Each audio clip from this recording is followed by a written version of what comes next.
Okay, so last time we talked about general properties of two-dimensional CFT. Modular invariance is the statement that beta transforms to 4 pi squared over beta and leaves the partition function invariant. And in general, in a completely general, any reasonable two-dimensional CFT, having nothing to do with holography, that fixes for the asymptotics of the partition function. So this here is the free energy, 4 pi squared over beta times c over 12. And we can reinterpret that as a statement about the entropy, or the spectrum of operators, since the entropy is log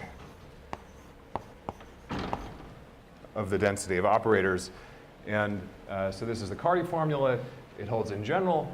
And the important point to stress before we go on to holographic theories is that these derivations were all at very high temperature or equivalently very high energies. So next we want to see what's special about holographic theories and how things change in that case. Before we talk about the CFT side, let's turn to 3D gravity and talk about the spectrum to see what to expect.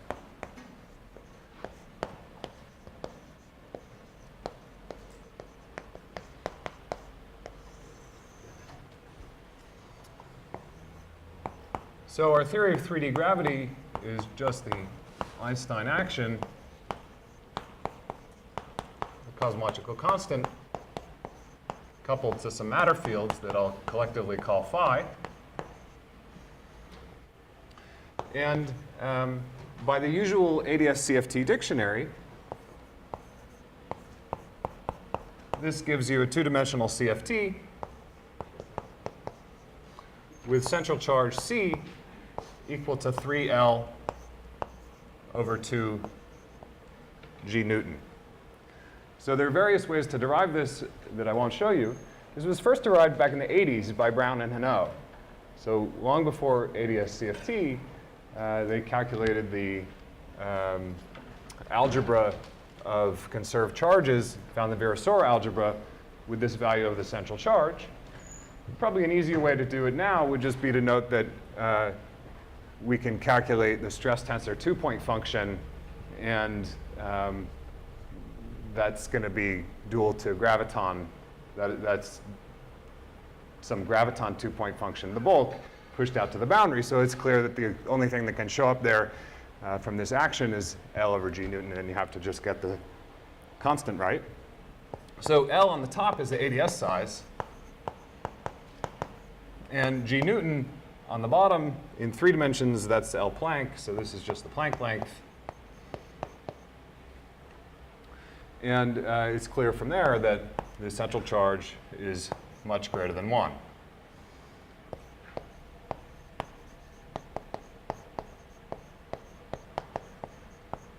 At least if we want to be able to describe this as an ordinary semi-classical looking theory of gravity.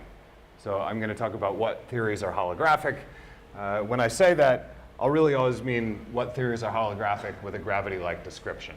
It could be, or depending on your point of view, I guess, you could say that all two-dimensional CFTs are holographic, but most of them define some very quantum theory of gravity that we don't know how to describe any other way. The ones we're interested in most are the ones that we can describe some other way, in particular with the semi-classical limit. So what is the spectrum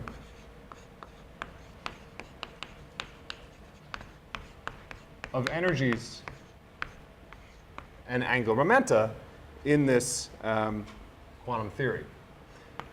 So we want to calculate rho of E, which is E to the S of E. And in particular, we're interested in understanding the entropy at order C. With a large C limit, you can think of this as a 1 over C expansion, and we're interested in the leading term in that 1 over C expansion. Many things can be said about the subleading terms, but let's start with the leading terms. And it seems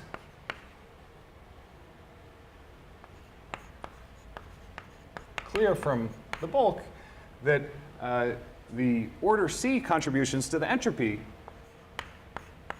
are going to come from classical solutions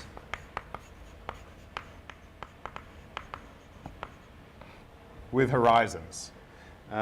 Before I say more about that, I want to sort of collect a catalog of theories, or rather of classical solutions of 3D gravity that I know about.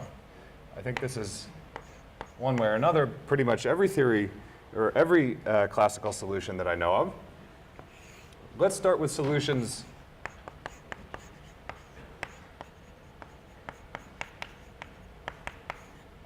with the matter fields turned off.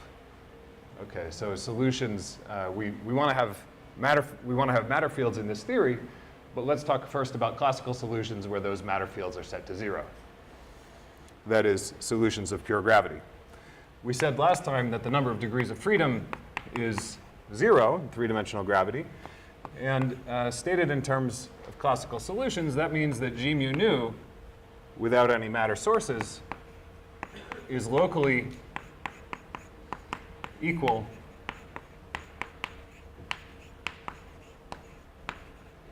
to just empty AdS3.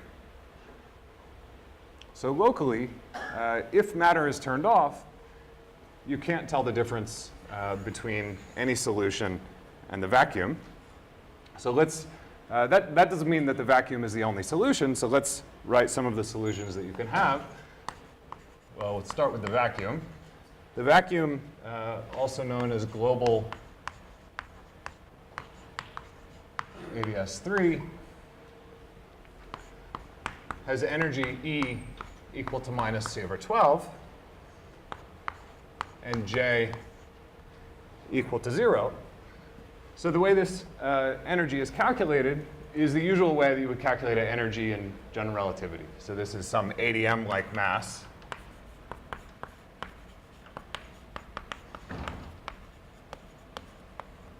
Now, you might worry that the 0 of energy is arbitrary, so how did we decide that why did we decide to put the energy at minus C over 12 as opposed to just putting it at 0? And the answer to that is that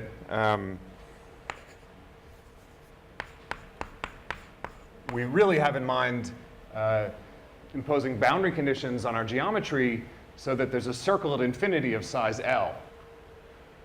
Now, usually we set that L to 2 pi, but if you calculate the energy as a function of L,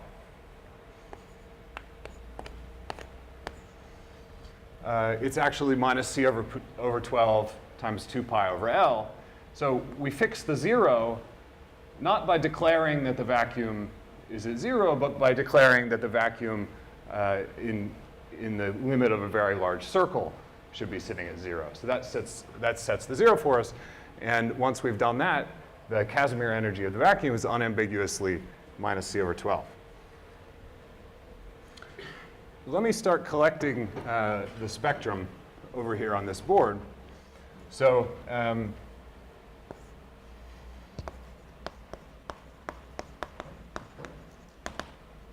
we have energies E starting at minus C over 12. That's the vacuum state. And everything else will have higher energies, and we'll start adding things to that picture.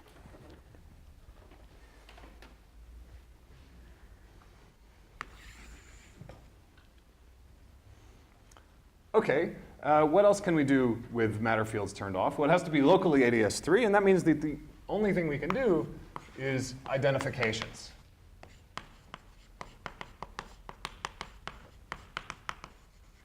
That is, we can take the coordinates t, r, and theta of AdS3 and identify them to wrap up and introduce some non-trivial global structure on this space-time.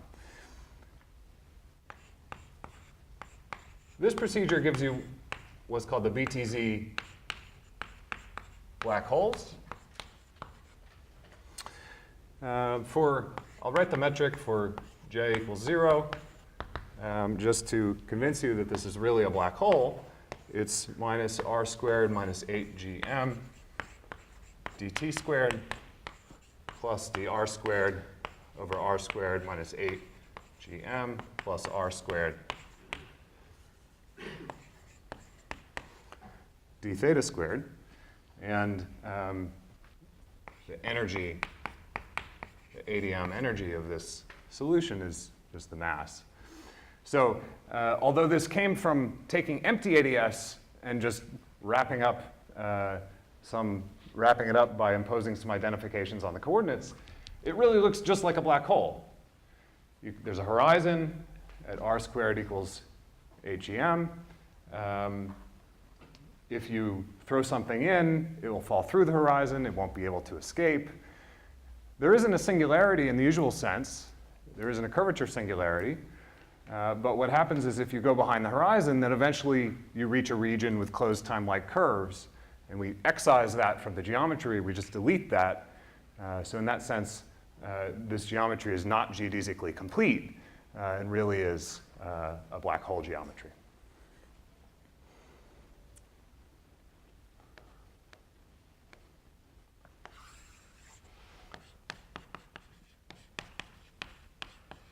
You can calculate its entropy semi-classically using the Bekenstein-Hawking formula, S equals area of the horizon over 4g Newton, which gives 2 pi root c over 3 times E. Notice the similarity to what happened in the last lecture from the Kardi formula, but we're not in the same regime. So we're going to come back to that a bit later, but we're really not in the same regime. So this is not really, although the formula agrees with what we wrote over there, it's not quite the same formula. If you turn on angular momentum, then cosmic censorship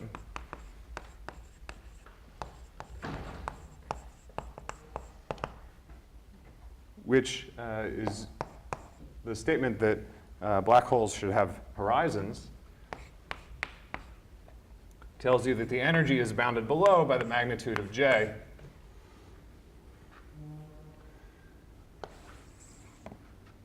Which, of course, is positive.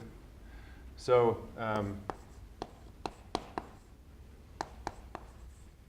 the thing to notice here is that there's a gap. There's a gap in the spectrum. The energy of the vacuum was minus c over 12.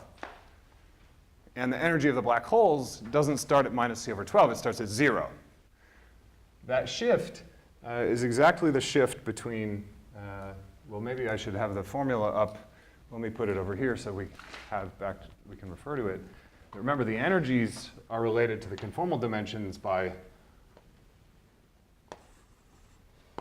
energy equals delta minus c over 12.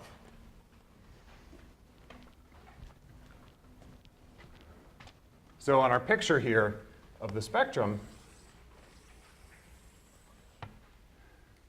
we jump from the vacuum at minus c over 12 to the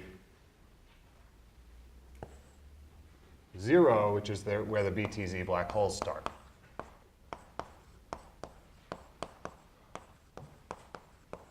And go up to arbitrarily high energy. So the gap is the region minus c over 12 less than E less than 0. And this is the region where there are no black holes, at least no Btz black holes. Actually, we'll see that there are other black objects.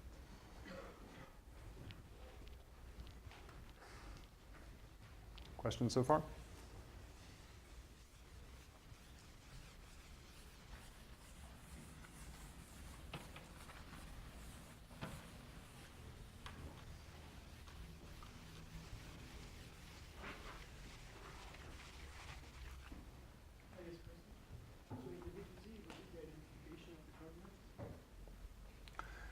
I won't be able to remember it. It's a little bit complicated.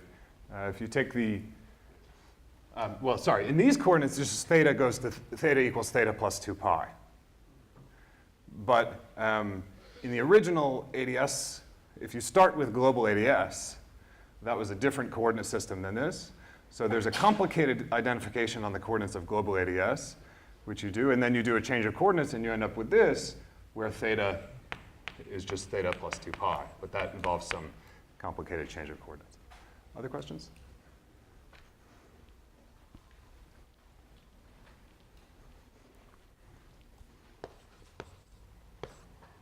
OK, solution, classical solution 2b is conical defects.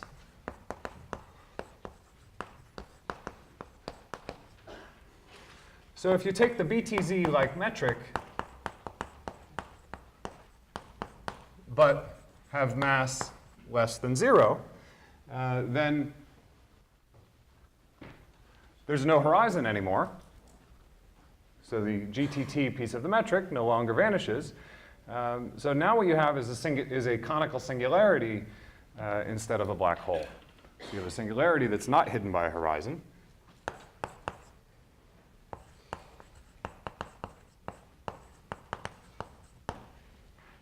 And this corresponds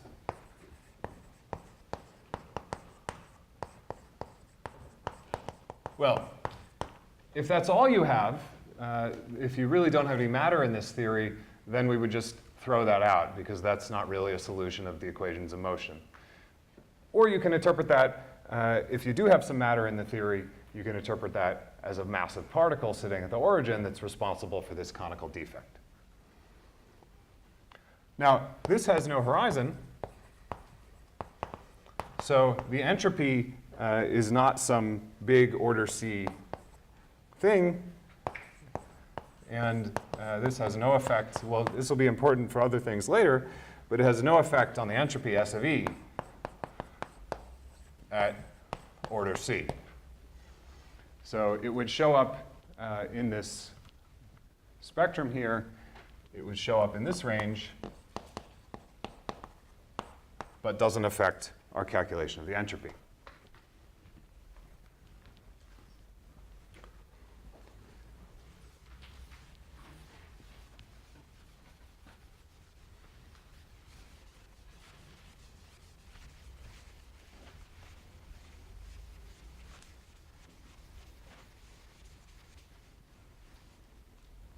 Sorry, just one question. What do you mean by massive particle?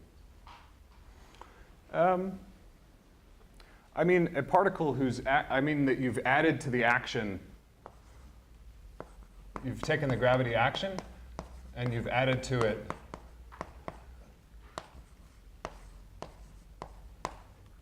a particle that travels on a world line and has the usual world line action with mass m. So the equation of motion for this particle will be the geodesic equation. And if the mass is large enough, then it'll backreact on, it'll contribute to the Einstein equation and produce this conical singularity at the origin. Other questions?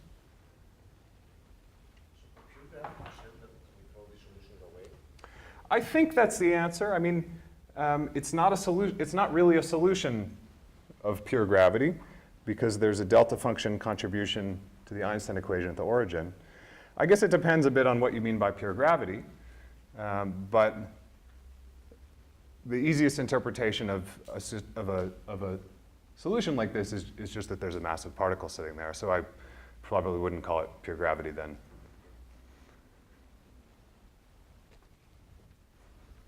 Other questions?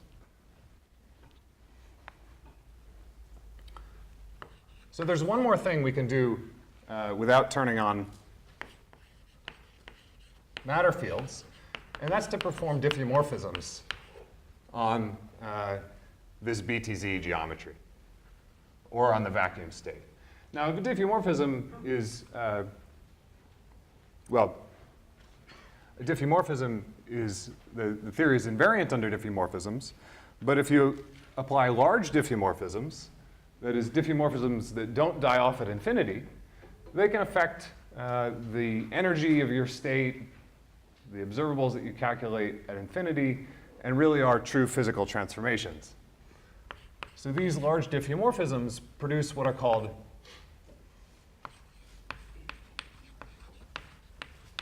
boundary graviton states, or Sometimes these are called Banyados geometries.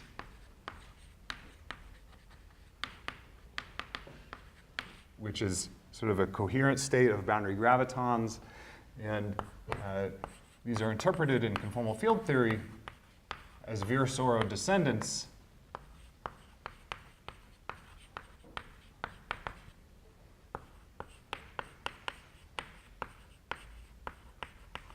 of the solutions that we wrote so far.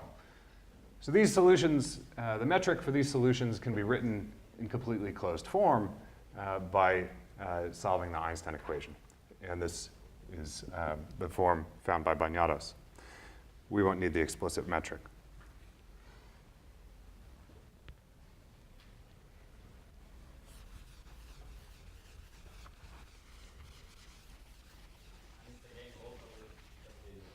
That's right, yeah. Now let's turn on matter fields.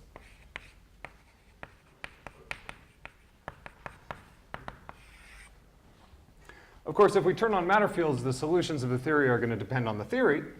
And we're trying to discuss universal features that don't depend on the theory, but we can say a couple things. One is that, well, we can make horizonless classical solutions, or we could just talk about the Fock states of some weakly coupled quantum field theory in ADS3. Either way, these are going to be subleading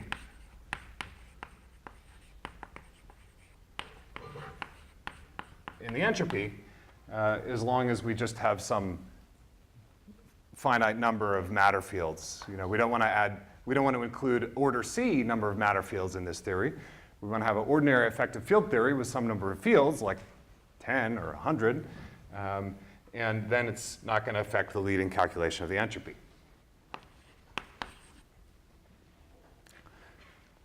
The last one that does affect the entropy are what you might call exotic black objects. Okay, so exotic black objects, what I mean here are theories with phi matter not equal to 0 with a horizon. So in explicit microscopic examples where we know exactly what theory of gravity we're talking about, these exotic black objects certainly do exist. They depend on the theory.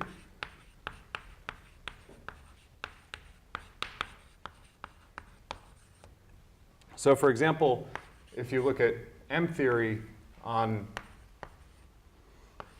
S1 times a Calabi-Yau, then you can get black holes that are localized. Then there are known solutions which correspond to black holes localized on the internal space.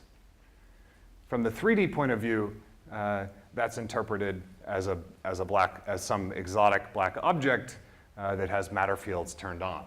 So this has localized black holes. In 2B on T4, which gives you a theory with ADS3 times S3, so I guess I should say 2B on T4 times S3, you can get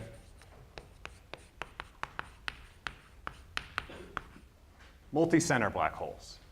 So there are multicenter black holes in this theory that, from a 3D point of view, again, are interpreted as some kind of exotic black object. This question? So how did that S1 times Calabi-Yau is going to be some even dimension? Let's see. Did I mess up the dimensions somehow? One, 6. Okay, maybe it was S2. I don't remember. There's a ADS. There's a. Okay, I guess I messed that up. But okay. Yes, it doesn't matter. What? I'd say it's an S. It's probably S2 because curvature doesn't. You need some positive curvature. Yeah, it must have been an S2. Yeah.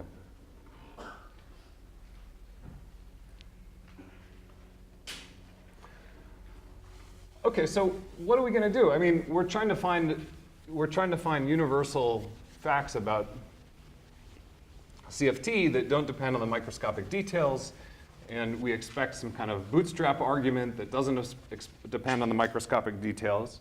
So what is going to happen here? Yeah? Why don't we have multicenter black holes just in theory without matter? They're very far from each other, they should still exist. Multicenter Btz.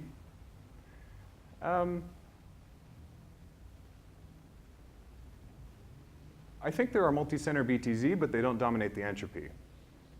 So what can happen, so the important thing here is whether they're the dominant contribution to the entropy.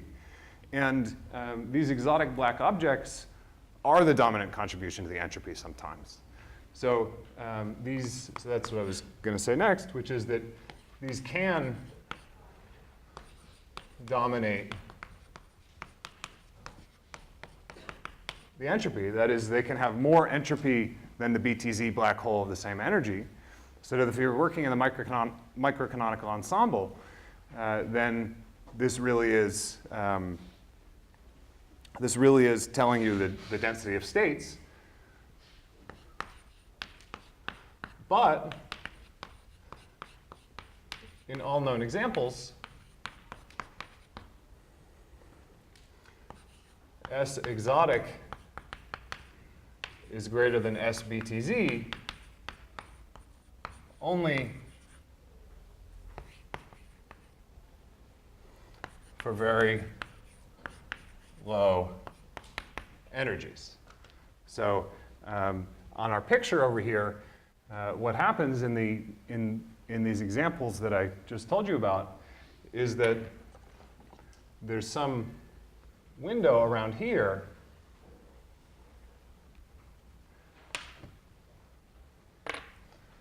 where the entropy is not universal. It depends on exactly what theory you're talking about. And it's going to be important for our discussion later that that window always falls below positive C over 12. Okay? So the situation that we have is that we have a gap where at very low energies the spectrum is, or within the gap, except for this exotic range where these other black holes can be found, within the gap the entropy is not order C. So for our purposes we can just treat this as empty. Then there are these exotic solutions. They can turn on in the gap, but their entropy is not very large. They continue to dominate the entropy until some point around here when the Btz black holes take over. And once you reach this threshold, everything is Btz, the entropy is given by the Btz entropy all the way up. So the universal facts here are that up here we have S of E equals 2 pi root C over 3e. Around here it's non-universal, and down here it's effectively empty.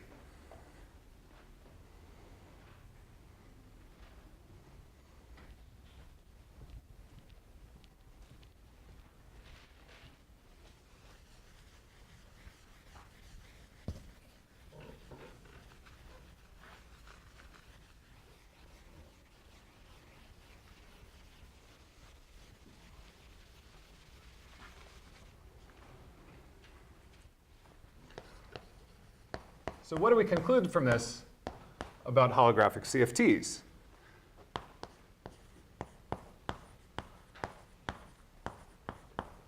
Well, they shouldn't have too many states at low energies. Otherwise, apparently, they're not holographic. So this is the requirement of the sparse spectrum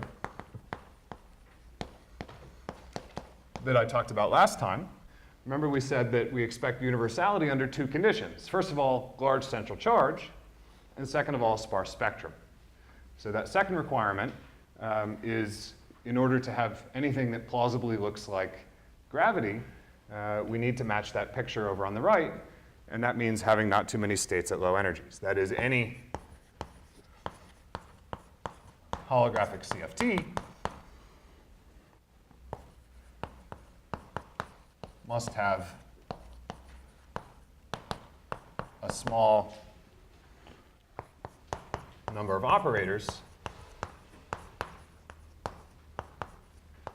in the gap range, which is minus C over 12 less than E less than 0, or stated in terms of the operator dimensions, 0 less than delta less than C over 12.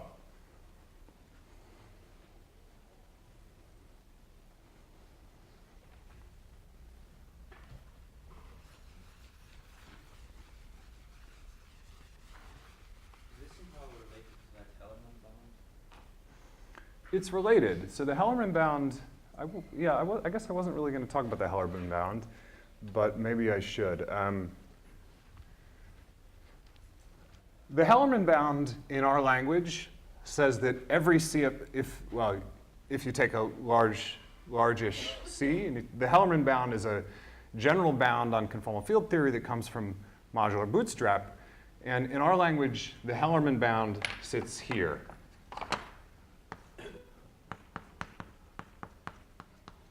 Okay, they're very confusing factors of 2 and C versus C left plus C right.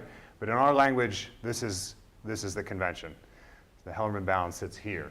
And the statement then is that in any CFT, there has to be an operator at here or below up to some correction which is subleading in C. So it says something like there has to be an operator at C over 12 plus 0.6 or something like that.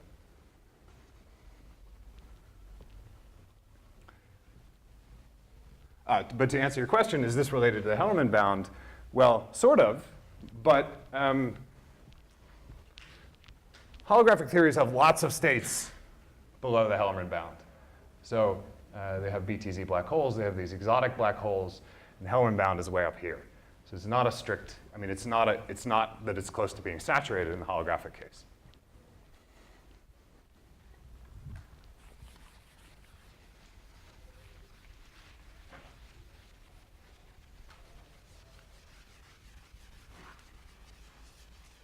Other questions?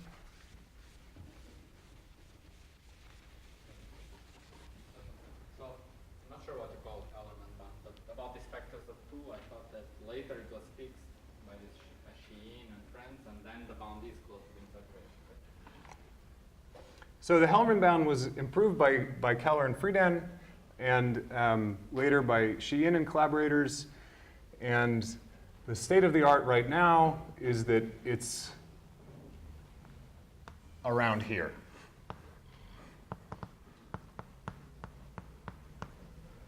And this might be a numerics problem. It could be that with enough effort, this can be pushed down.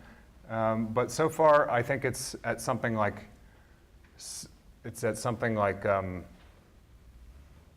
roughly halfway between these two. And if you look at their numerics, there isn't any particularly good evidence that would make you think that it looks like it's going to 0. Now, maybe it is eventually, but as you take C larger, you have to include more functional, a bigger basis, and it just becomes hard to tell.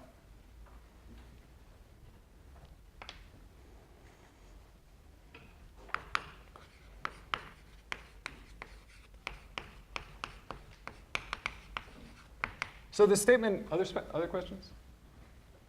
Yeah. These conical defects we have, what do they correspond to on the CFT side? I'll come to that a bit later.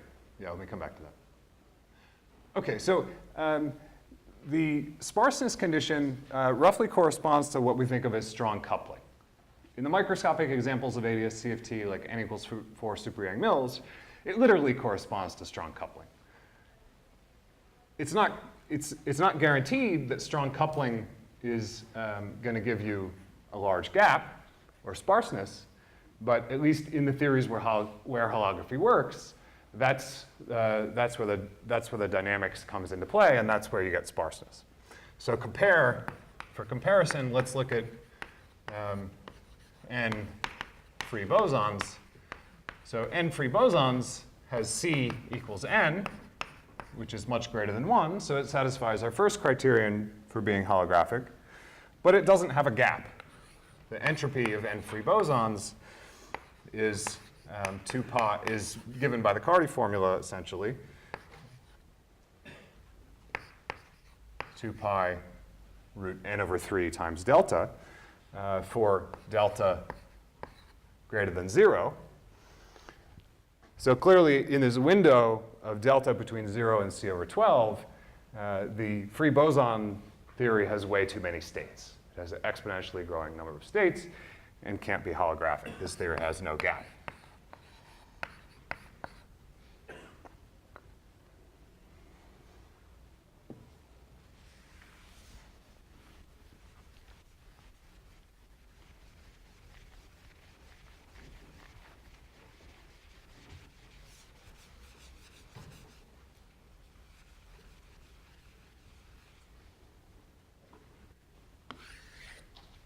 Okay, so now let's turn to the free energy.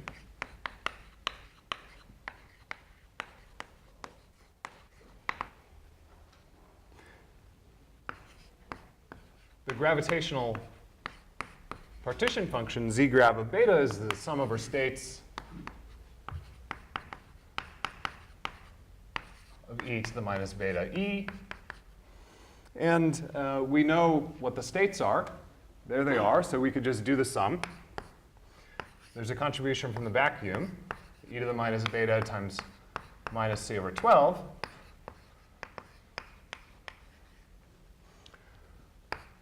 There's a contribution from the Btz black holes, which is an integral over e from 0 to infinity,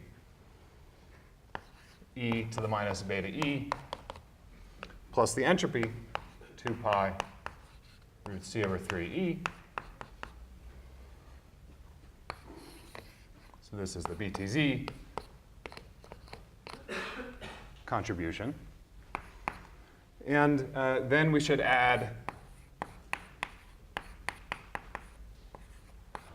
these exotic black holes.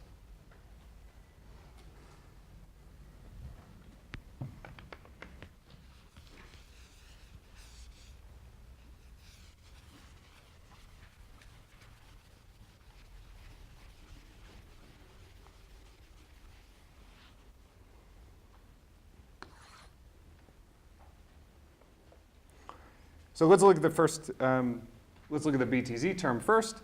So this Btz term has a saddle point. Well, we can do the integral by a saddle point. It has a saddle at E star equals pi squared c over 3 beta squared. And this is just the Btz black hole itself. So this saddle is the Btz. This is the energy of the Btz black hole that has temperature beta.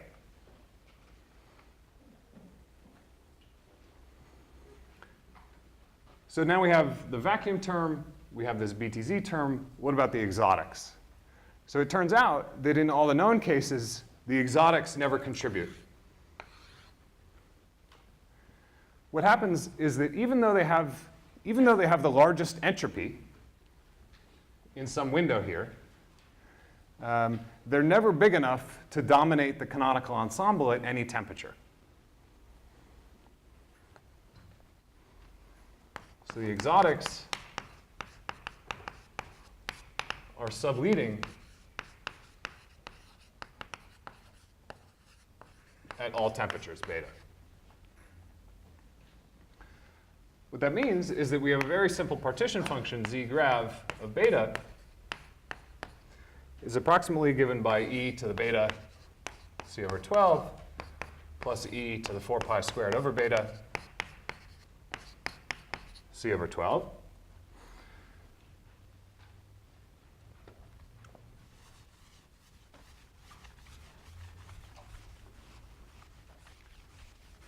Plus contributions that are subleading at large C.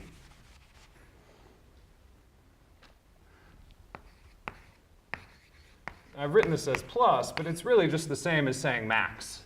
We have two exponentially big terms, and whichever one is bigger is going to give you the free energy. So this is really max of e to the beta c over 12, e to the 4 pi squared over beta c over 12. So at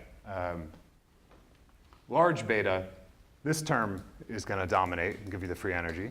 At small beta, this term is going to dominate and give you the free energy, because these are all exponentially large.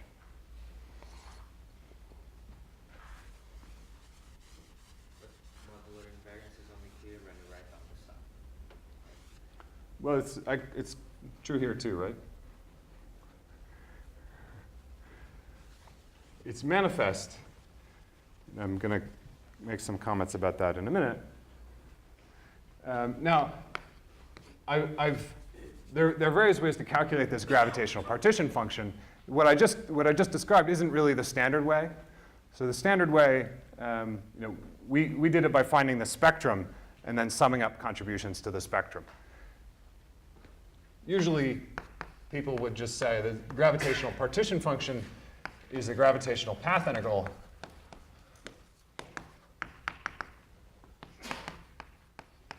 with torus boundary conditions. But for by the usual path integral manipulations, these two things are guaranteed to give the same answer. In the path integral language, each of these terms that we found is a Euclidean saddle in this path integral. So the first term is what's called the thermal ADS saddle.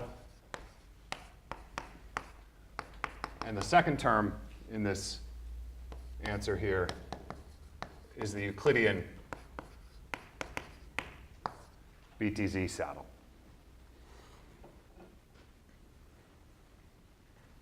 So the conclusion is that, I'm going to put it over here, log z grav is equal, or approximately equal, to beta c over 12 for beta greater than 2 pi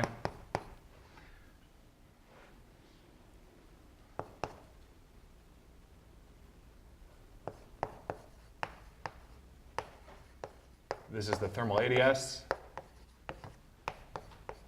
phase, and 4 pi squared over beta for beta less than 2 pi, which is a high temperature black hole phase.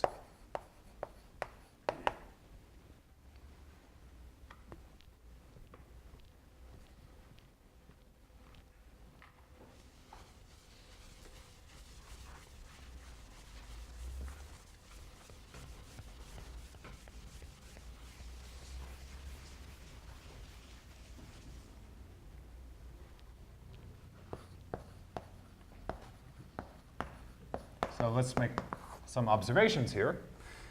First, clearly there's a phase transition. So this is called the Hawking-Page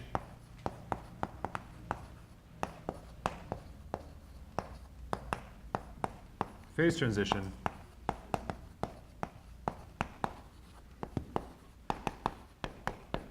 At inverse temperature equal to 2 pi. From a gravity point of view, this is where the two saddles exchange dominance. Secondly, in the black hole phase, beta is less than 2 pi. Well, let me explain this in words, and then I'll write something. So in the black hole, there are Btz black holes of all temperatures and all positive energies. But the black hole phase is only at high enough temperatures. Okay, so the lightish Btz black holes down here are invisible in the canonical ensemble. They did not show up in this analysis of the free energy. In the black hole phase, beta is less than 2 pi, which means that the saddle point E star is greater than c over 12. The small BTZs are invisible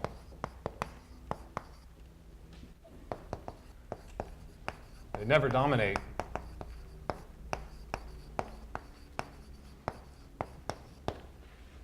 the ensemble at fixed temperature. So if we go back to our picture of the spectrum,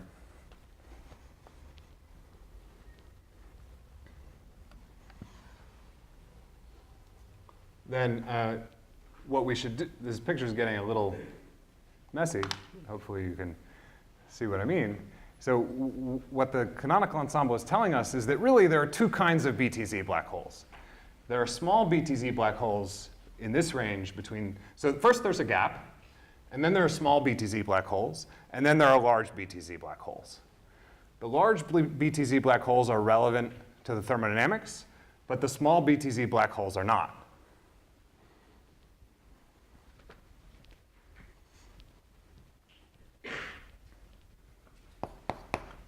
Third comment, modular invariance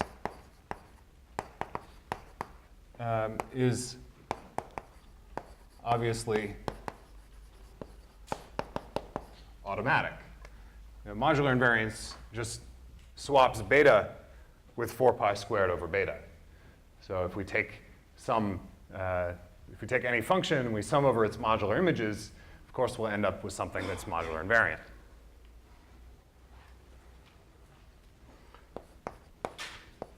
It just swaps the both saddles.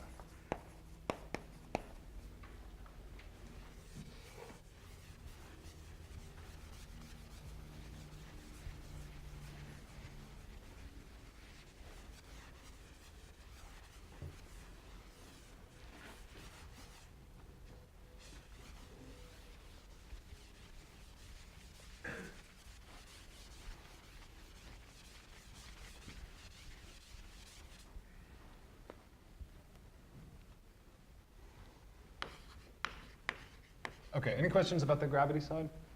We're going to go on to compare the two. Gravity versus CFT. So remember the Kardi formula, which we have on the board from last time. The Kardi formula gives exactly the same answer for the free energy as we got from black holes. But these really are not in the same regime. Now, the Kardi formula was a statement about the asymptotically high temperatures, whereas this black hole answer is for temperatures beta less than 2 pi. So the statement is that all CFTs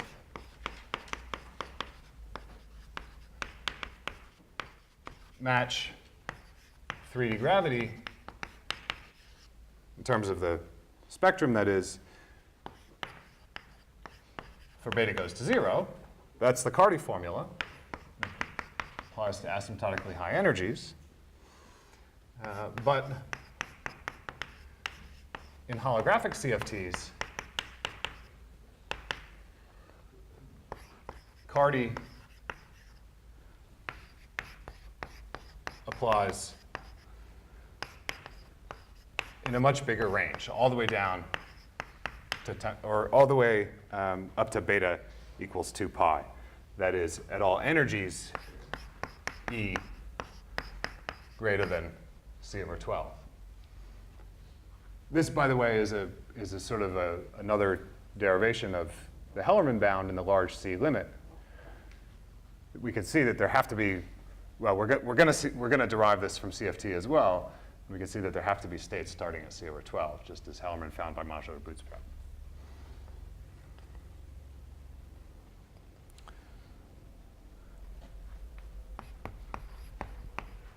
And this is more general than just the partition function. So this is a very generic, maybe even sort of the defining feature of what it means to be a holographic CFT. That you can always use an OPE in conformal field theory, but in a holographic theory, the OPE is somehow much more powerful. The leading term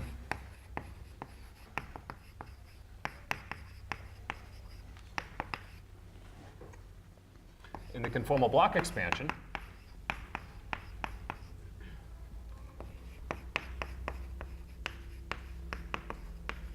I'm calling it the conformal block expansion, but it's fancy language for just talking about these contributions to the partition function. Where what we found is the contribution of the vacuum and its modular image. So you can think of these as the leading the first characters that show up in the conformal block decomposition of the torus 0-point function. But I'm saying it this way because it generalizes also to correlation functions. So the leading term in the conformal block expansion is much more powerful in holographic theories than it is in any old CFT, as it applies in a much wider range of parameters. In this case, in a much wider range of temperature. For correlation functions, you can use the OPE in a much broader range of cross-ratio space.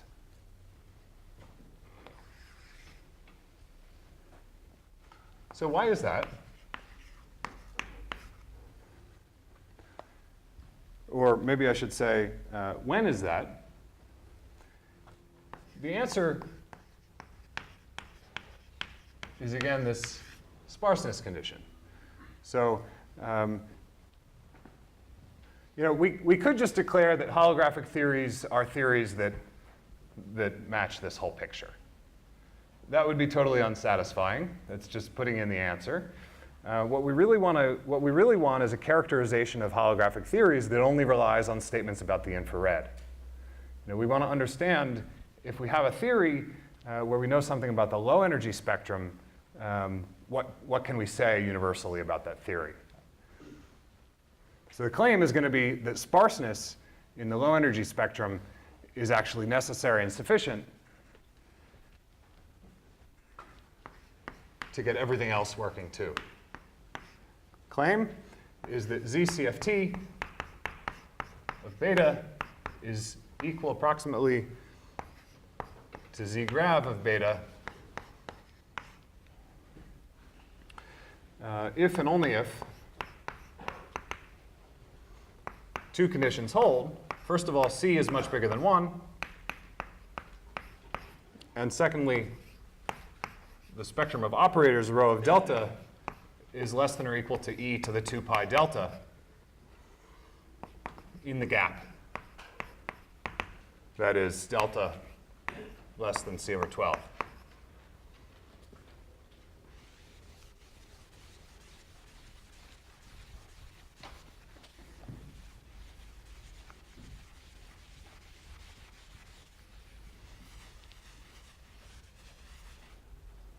So we had a fairly intricate picture for the spectrum and thermodynamics of 3D gravity, about exchanging saddles and who dominates the canonical ensemble. We have to deal with these exotic states and so on.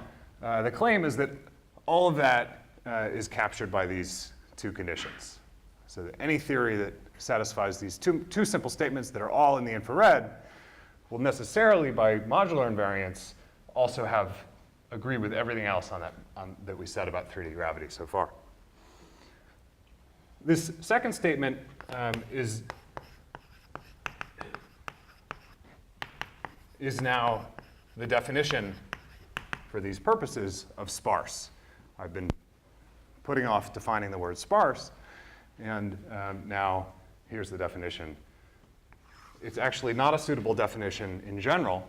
It's not good enough to ensure a theory is holographic as far as we know, but it's good enough for the thermodynamics. That's what we're just trying to get the thermodynamics right at this point. So let me sketch how this derivation goes. First step is to separate the partition function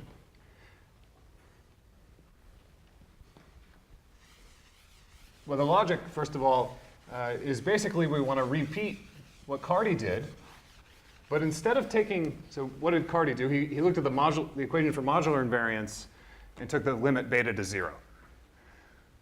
We're going to have similar logic, but instead of taking beta to 0, we're going to take c to infinity.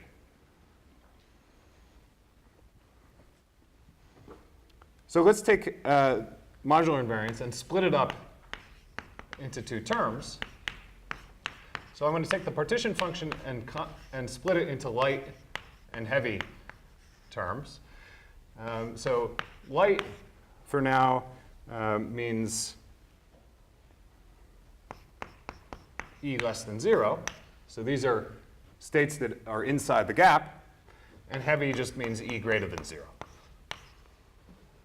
And then modular invariance tells you that this is equal to the same thing with 4 pi squared over beta.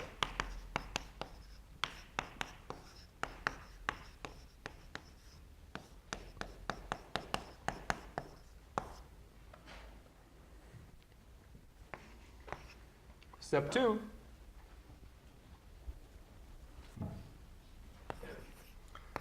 is to use large C. At large C,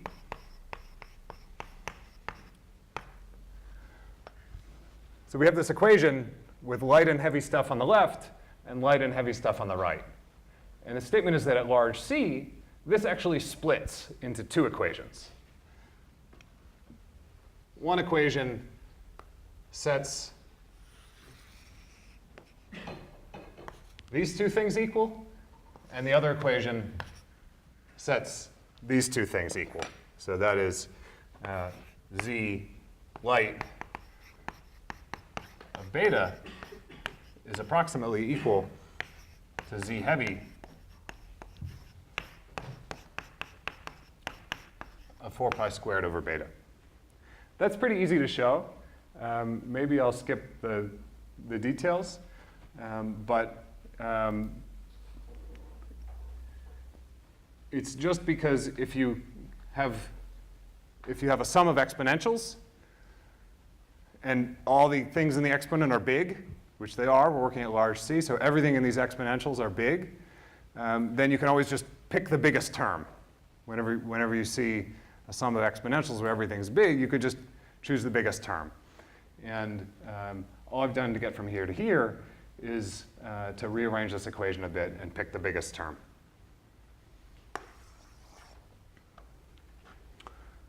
Well, if the light, so it's always true that modular invariance vaguely relates the UV to the infrared, but the statement is that at large C, it literally takes the states above 0 and maps their and determines their spectrum in terms of the states below 0. So there's a clean separation between UV and IR at large central charge. But now we can just recombine these into Z of beta, which is Z light of beta plus Z light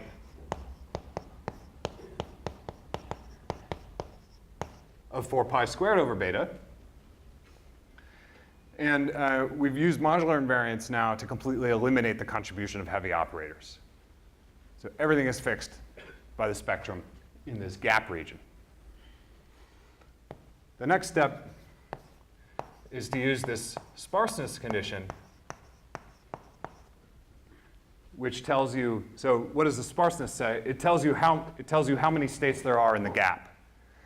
And the purpose of this 2 pi in the sparseness condition is to ensure that Z light is always just dominated by the vacuum itself. In other words, the contribution of the partition function within the gap is just down here. So sparseness tells you that the vacuum dominates.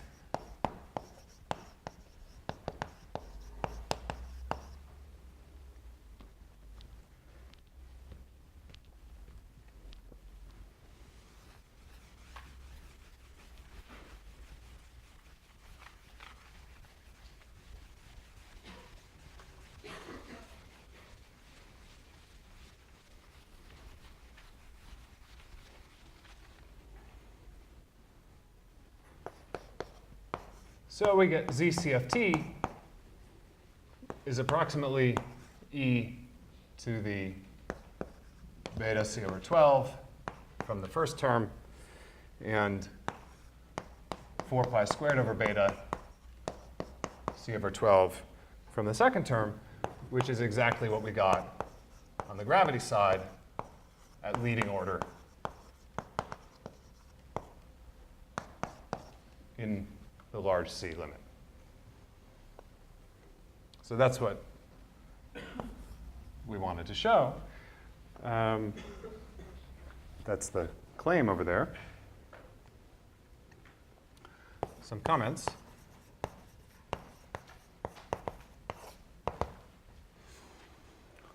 So the conclusion is that rho gap of delta less than or equal to e to the 2 pi delta defines the holographic universality class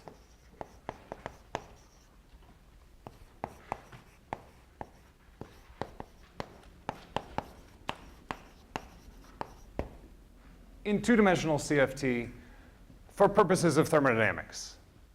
This is the only thing you need in large C, and ensures that the partition functions are going to be equal at leading order.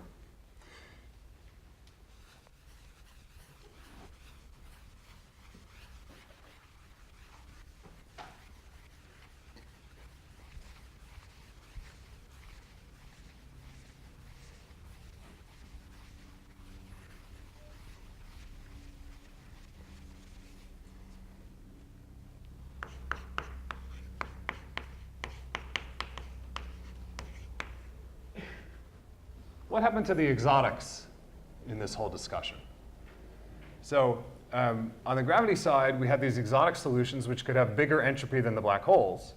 On the CFT side, we didn't find anything like that. We just had the vacuum and the modular transformation of the vacuum. Well, the answer is that since we didn't see them, they better not ever dominate. So the CFT calculation that we just did implies that the exotics can't dominate at any temperature beta. It's not that they can't be there. They can be there, but their entropy can't be so large as to make them dominate the canonical ensemble. And that agrees exactly with this picture we had on the gravity side, that there's some non-universality in the spectrum, but in the examples that we know about, that non-universality only it shows up in the entropy, but it doesn't show up in the free energy, because there just aren't enough exotics to change this universal value of the free energy. So that agrees exactly with what we just found in the CFT. The spectrum is slightly non-universal, but just in the way we'd expect from the gravity, from what we know about 3D gravity.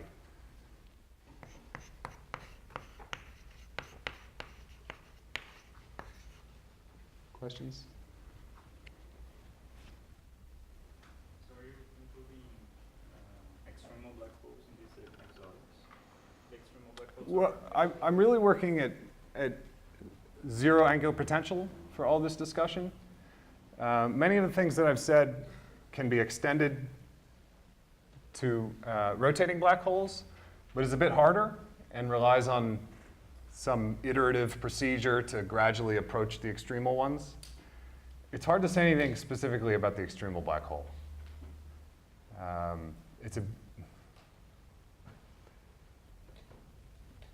think anything slightly non-extremal, there's a similar statement, but if you're literally extremal, then I don't think there's an argument. Other questions?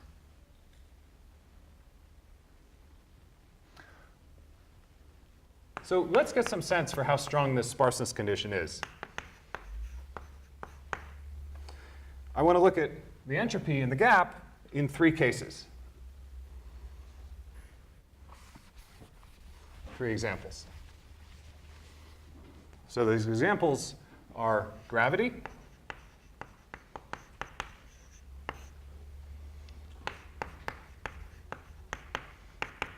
in quotes, tensionless strings,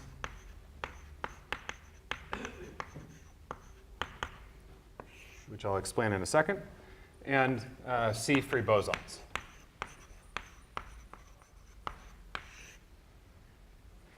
Okay, so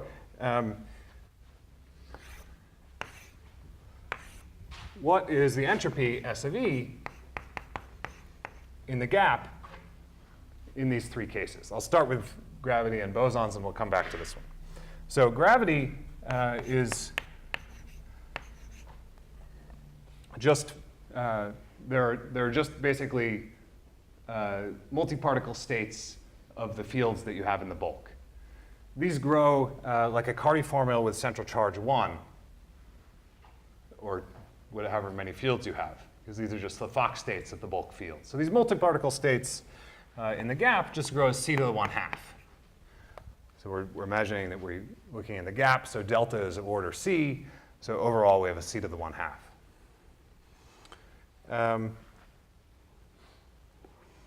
Clearly that satisfies the condition, the sparseness condition that we had. Where did that go?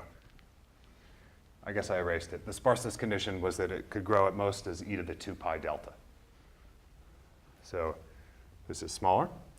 The tensionless strings, okay, so by tensionless strings, what I mean here is an example of ADS-CFT and the weakly coupled limit.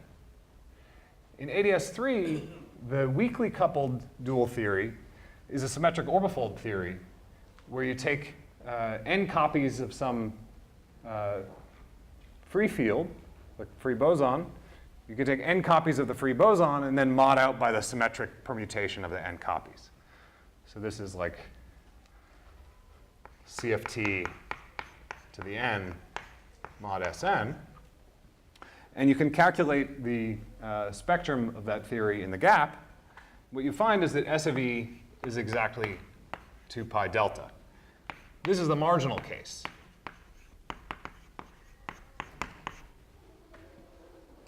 That was exactly the threshold. We said that if the spectrum in the gap was less than or equal, if the entropy in the gap was less than or equal to 2 pi delta, then it's holographic-like. This is going to have the thermodynamics of 3D gravity. So this is actually surprising at first glance. You know, gravity is supposed to be a theory gravity is supposed to be dual to the strongly coupled theory. You know, there's some point in moduli space of this theory where you turn on some strong coupling where it is supposed to agree with gravity. But why is it agreeing even at very weak coupling? Even in this zero coupling limit, the thermodynamics of the CFT are agreeing with the thermodynamics of the 3D black hole. But that's a special feature of 2 dimensions, which I'll say more about in a minute. Let me first give the case of the free bosons. So the free bosons, we said, was kind of like a Kardi formula, 2 pi root c over 3 delta. So in the gap, this is greater than 2 pi delta. It violates the sparseness condition, as we'd expect.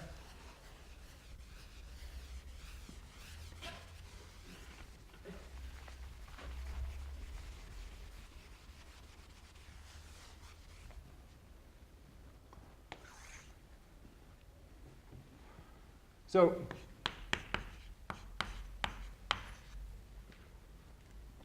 the point I want to make is that this universality condition is extremely weak. It's, you know, we say that it has to be sparse in the gap, but the conditions are very weak. There can be an enormous number of states in the gap, as many as in this tensionless limit. There can't be any more than that. So it's sort of it's an intermediate kind of bound somewhere between the free theory and the gravity theory.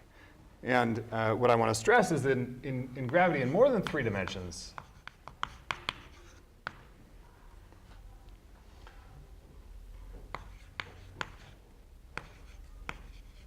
universality requires a much stronger sparseness condition. The reason for that, intuitively, is that in higher dimensions, you don't have to just worry about the Einstein term. You have to worry about all the higher curvature terms. And you need to impose some condition that suppresses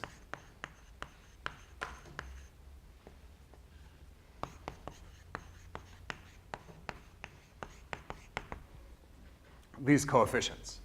In three-dimensional gravity, these coefficients don't affect the thermodynamics. This is essentially because the theory is topological, higher curvature corrections can always just be absorbed into the definition of Newton's constant, and they don't affect the thermodynamics. So that's why two-dimensional CFT has this sort of extra strong universality condition. It's because there isn't really such thing as higher curvature corrections in 3D gravity.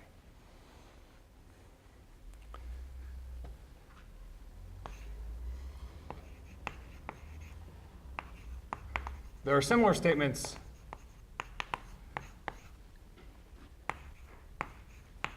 in 3D gravity for more complicated observables.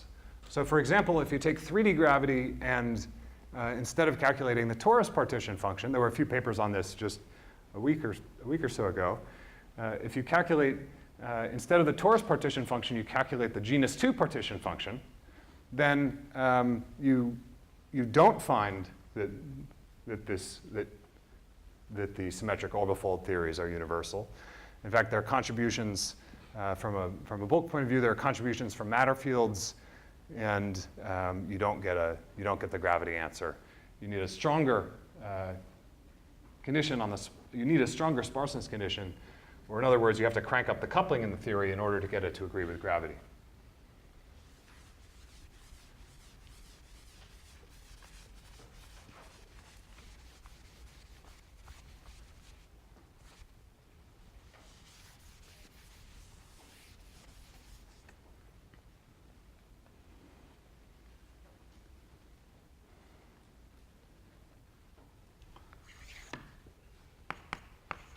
Okay, so the last comment I want to make about this part is that what we found is that gravity,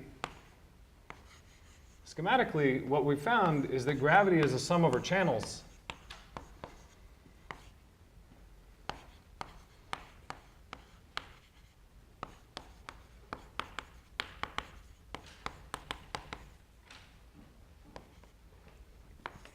of the vacuum contribution in that channel. So compare this to what we normally do in CFT. What we normally do in CFT is we pick a channel, and then we sum over states. So usually in CFT, we sum over states, and we calculate the contribution in a particular channel. In gravity, because the bulk path integral basically has crossing invariance, it has crossing symmetry built in. So we have to get an answer that's manifestly crossing symmetric. And a natural way to do that is to take some calculation and sum over channels. This is exactly what gravity is telling us to do. It's telling us that in holographic CFTs, for whatever magical reason, this sum over states in a given channel is reorganizing itself into a sum of vacuum contributions summed over channels. What's the timing for this lecture? When are we supposed to stop?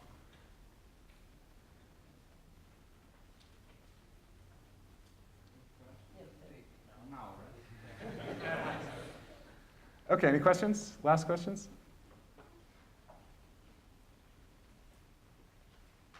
In the afternoon, we'll talk about correlation functions. No, not afternoon. No, when? We have a break now, and we'll continue before lunch. Ah, okay. In a few minutes, we'll talk about correlation functions.